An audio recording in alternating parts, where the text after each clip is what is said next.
Mixer motor के अंदर spark फेंक रहेगा, देख सकते हो आप, चिंगारी फेंक रहा है। इसका मतलब है दोस्तों इसमें कार्बन खराब है या आर्मेशन खराब है, इसकी स्पीड भी कम हो चुकी है।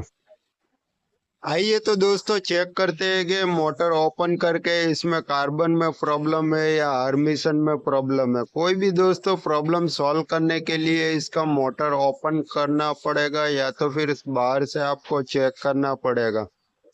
हमने कार्बन को खोल के चेक किया लेकिन कार्बन में तो कोई प्रॉब्लम नहीं था, हमको दिखा। अब दोस्तों इसका मोटर ओपन करके आर्मेशन चेक करेंगे। आर्मेशन को खोलने के लिए सबसे पहले दोस्तों यहाँ से 4 स्क्रू आते हैं मोटर के, उस चारों स्क्रू को खोलना पड़ेगा। बारी बारी चारों हम खोलने के बाद मोटर ओपन करते हैं दोस्तों।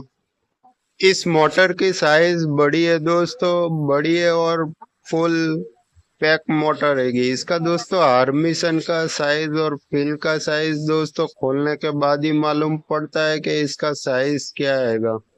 इसमें साइज अलग अलग आती है, 20 की साइज आती है, 28 की साइज आती है, 38 की साइज आती है, 42 की आती है दोस्तों, 48 की आती है। हर साइज में आपको मोटर मार्केट में अवेलेबल होती है। मेरे अंदाजे से दोस्तों इसमें साइज 45 या 48 का आर्मेशन है, जो मैंने बाहर से चेक किया तो मेरे को मालूम पड़ा है। बाहर से तो इसकी साइज नहीं मापी जाती है कि इस मोटर को खोलने के बाद हम इसकी साइज आपको बताएंगे, जो आर्मेशन की साइज होगी वही आपको दिखाएंगे। और देख सकते हो दोस्तों हमने इसको ओपन कर लिया। ये आर्मेशन यहाँ से फटा हुआ दोस्तों, आप देख सकते हो, इसी की वजह से मोटर में चिंगारी फेंक रहा था। ये स्पीड भी कम हो चुकी थी दोस्तों। ये थोड़ा स्लो चलता है, अगर ये आर्मेशन खराब हो जाता है तो। इसकी दोस्तों साइज की बात करें तो ये 48 की साइज है। सबसे बड़ी आर्मेशन में जो साइज होती है कि ये 48 की साइज है इसमें। हमने दोस्तों मार्केट से 48 की साइज का आर्मेशन ले लिया। इस मोटर में जो साइज लगता है उसी साइज का मार्केट से खरीद के लाएंगे। नया आर्मेशन दोस्तों इसमें फिटिंग करेंगे। तो आइए दोस्तों इसकी मैं साइज आपको दिखाता हूँ। आप देख सकते हो ये 48 की साइज है, जो 48 की इस मोटर में जो साइज होती है वही साइज का फिटिंग करेंगे। फिटिंग करने से पहले दोस्तों इस आर्मेशन के ऊपर आपको एक छोटा सा छर्रा आता है, उस छर्रे को इसके ऊपर रखने के बाद ऑयल करना पड़ेगा। इस शाफ्टिंग में ऑयल हो जाने के बाद दोस्तों इस प्रकार आप अंदर में जो बूश आता है बूश के सपोर्ट में इसको फिट करना है। दोस्तों इस आर्मेशन के ऊपर के साइड में वाइसर लगते हैं, जो आर्मेशन घूमता है तो वाइसर जो होते हैं वो बूश के साथ टच होते हैं तो बूश का वाइब्रेशन नहीं होता है दोस्तों। हम दोस्तों इस प्रकार इस वाइसर, छोटी साइज के वाइसर इस प्रकार लेना है और वाइसर को दोस्तों शाफ्टिंग के अंदर डालना है आर्मेशन की। वाइसर को दोस्तों सबसे पहले मोटर को बाहर निकालेंगे, इस प्रकार उल्टा कर दिया है। उल्टा करने के बाद दोस्तों ये जो वाइसर है इस प्रकार शाफ्टिंग में डाल देना है ऊपर से।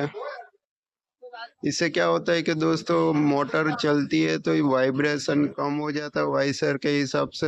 अगर वाइसर नहीं रहेगा तो वाइब्रेशन मोटर का ज़्यादा आवाज़ ज़्यादा मारेगी। इसके लिए दोस्तों वाइसर भी रखना है, ऊपर से ऑयल भी करना है। अब मोटर का ब्रैकेट देख लेंगे पहले, अंदर जो कट होती है कि दोनों साइड उस प्रकार बिठाना है।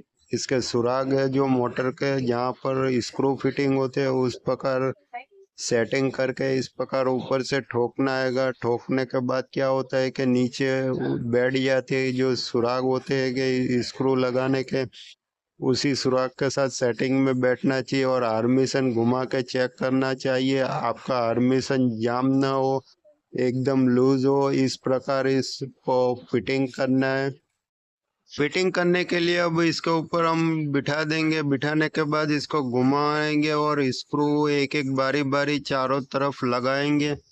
मोटर के स्क्रू अगर फिटिंग करना हो तो टाइट फिट करना, लूज ना रखना दोस्तों। लूज रखने से क्या होता है कि मोटर अगर घूमती है वाइब्रेशन होता है, आवाज ज्यादा मारेगी। इसीलिए चारों स्क्रू को सही तरीके से इसको फिटिंग करें, नीचे तक लंबे स्क्रू लगाए ताकि मोटर हिले नहीं।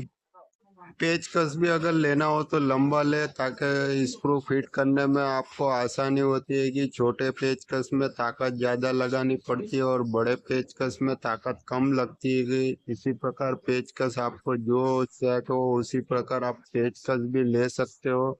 मेरे को तो लंबा पेचकस लगाना बेहतर रहता है, मुझे मज़ा आता है लंबा पेचकस से स्क्रू टाइट करना। मेरा वीडियो पसंद आया तो आप नए हो तो मेरे चैनल को सब्सक्राइब करें, लाइक करें, शेयर करें और कमेंट करना ना भूलें दोस्तों। मेरे चैनल में गैस स्टोव सही होता है, प्रेशर कुकर सही होता है, मिक्सर ग्राइंडर सही होता है, ब्लेंडर सही होता है और आयरन सही सही रिपेयरिंग करते हैं दोस्तों। मेरे वीडियो में अलग अलग क्वालिटी के अलग अलग वीडियो आपको देखने को मिलेगा, उसमें सीखने को मिलेगा दोस्तों। मेरे वीडियो में तुम नए हो तो मेरे चैनल को सब्सक्राइब न करना भूले दोस्तों। सब्सक्राइब जितने बढ़ जाते हैं उतना काम करने को भी हमको एक अनुभव मिलता है और परफॉर्मेंस हमारा बढ़ता है। का परफॉर्मेंस बढ़ाने के लिए दोस्तों मैं आपको बोलता हूँ कि हमको सब्सक्राइब करना ना भूलें। अब दोस्तों हमने 3 स्क्रू लगा दिए, एक स्क्रू बाकी था, वो स्क्रू को इस डिब्बी में से निकाल के फिटिंग करते हैं दोस्तों। ये खोलने में क्या होता है कि स्क्रू आगे पीछे गिर जाता है, तो हम एक्स्ट्रा स्क्रू रखते हैं कि जो इस मोटर में लग सके। एक्स्ट्रा स्क्रू दोस्तों आप भी रखिए, आपको भी ये छोटे छोटे स्पेयर पार्ट आपके हाथ से गिर जाएंगे तो खो जाते हैं, और एक्स्ट्रा स्पेयर पार्ट हो गए तो आपको तुरंत उसमें फिटिंग करोगे और मोटर आपका तुरंत बन जाता है। फिटिंग करने के बाद इसका हार्मिशन जरूर चेक करें, एकदम लूज घूमना चाहिए, टाइट ना घूमे। इस हार्मिशन टाइट घूमने पर मोटर पे पूरा दबाव आता है, दबाव के कारण मोटर वापस जल सकते हैं। इसीलिए दोस्तों हार्मिशन को एकदम फ्री रखें ताकि आराम से घूम सके पूरा अंदर, अपना सही तरीके से काम कर सके इस पे। मोटर का ऊपर का बूशिंग भी चेक कर ले, बूश में भी डग ना हो ताकि मोटर आवाज ना कर सके। बूश अगर नए होते तो मोटर में वाइब्रेशन और आवाज कम हो जाता है। छर्रे का नीचे का जो स्क्रू होता है मोटर का, वो उस स्क्रू से आप आर्मेशन को किस प्रकार आपको फ्री रखना है उस प्रकार आपको ढीला और टाइट कर सकते हो नीचे से।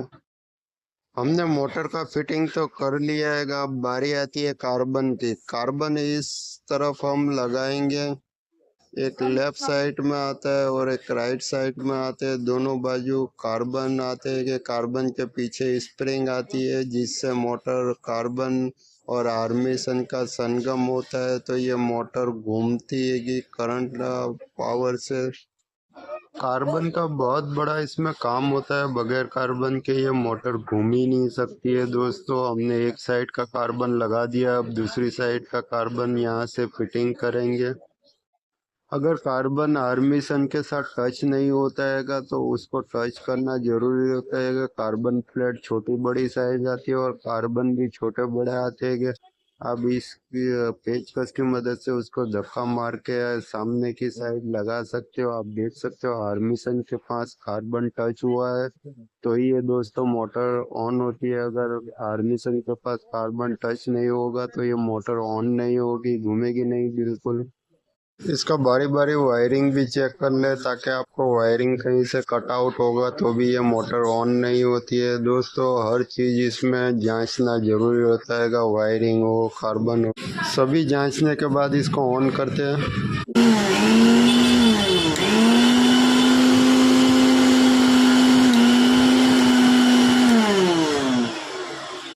सही मोटर चालू हो चुकी है दोस्तों।